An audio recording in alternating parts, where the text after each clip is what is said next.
তো আজকে এই দুটো ব্যাগের মধ্যে একটা ব্যাগ নেব। এই ব্যাগটা হচ্ছে প্রায় 1.5 বছর আগে নেদারল্যান্ডস থেকে আসার আগে কিনেছিলাম, একদিনও ব্যবহার করা হয়নি। আর এই ব্যাগটা ওখান থেকেই কেনা, 1-2বারই হয়তো আমি ব্যবহার করেছি।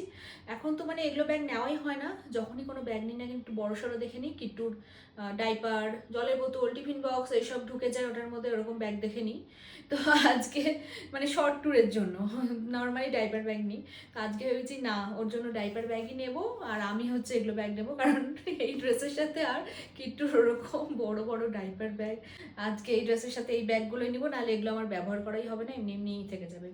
তো দেখা যাক, মনে হয় এটাই ব্যবহার করবো, কারণ এটা কোনোদিন ব্যবহার করিনি। আর এরকম আমার ব্যাগ না প্রচুর আছে, গোয়া থেকে এরকম দুটো কিনেছি, কিন্তু মানে নেওয়াই হয় না। আমার মনে হয় এরকম আমার মতো প্রচুর ম্যাডাম আছে এরকম ফ্যান্সি ব্যাগগুলো আর ক্যারি করতে পারে না, ওই বাচ্চার জিনিসপত্র নেওয়ার জন্য বড় বড় ব্যাগগুলো নিয়ে চললো। যাই হোক, আজকে আমি একটা ব্যাগ নিয়েই ছাড়বো, শর্ট ট্যুর হলেও কিট্টুর জন্য আমি ওই বড় আলাদা করে ডাইপার ব্যাগটা ক্যারি করব।